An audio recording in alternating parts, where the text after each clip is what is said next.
In a show of autocracy, President of Belarus, Alexander Lukashenko, made a Ryanair passenger flight forcefully land in Belarusian capital Minsk. A prominent opposition journalist was on board the Ryanair flight, which was en route to Lithuania from Greece.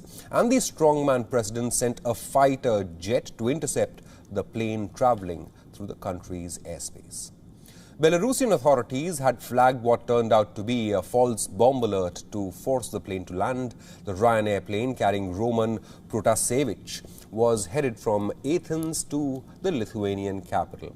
Lukashenko, who is often referred to as Europe's last dictator, ordered a MiG-29 fighter jet to escort the Ryanair plane to the Minsk airport, where 26-year-old Roman Protasevich was detained.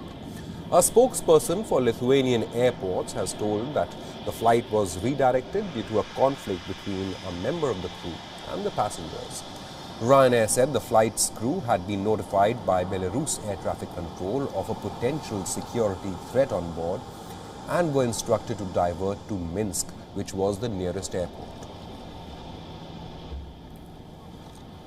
Several hours after the scheduled time of arrival, the flight finally landed. Without Protasevich, some passengers described seeing the blogger looking nervous as the flight was diverted to Belarus.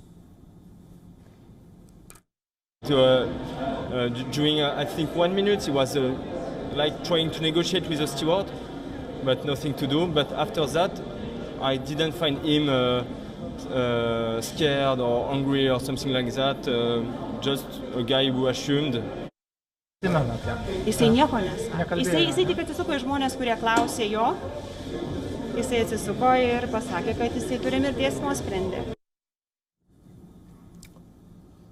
Protasevich is a co-founder of Telegram messaging app's Nexta channel. Last year, the channel was declared as extremist by Belarus after it was used to help organize major protests against President Lukashenko.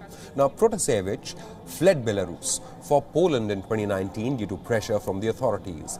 Protasevich faces charges that could carry a prison sentence of up to 15 years in Belarus. The opposition has called this a hijacking operation by Belarusian government of Lukashenko. The incident comes as Belarus authorities intensify their crackdown on the opposition. Historic protests gripped the ex-Soviet country after last year's disrupted presidential election. The European Union and the United States have sanctioned Lukashenko and dozens of officials with asset freezes and visa bans. The move has provoked a furious outcry from European leaders who described it as a hijacking and an act of state terrorism. The European Union is set to discuss toughening its existing sanctions against Belarus at a pre-planned summit today. The NATO military alliance has demanded an international investigation into the diversion of a passenger flight and arrest of an opposition activist.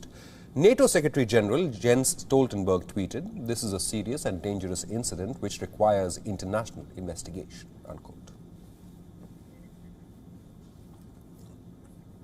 WION is now available in your country. Download the app now and get all the news on the move.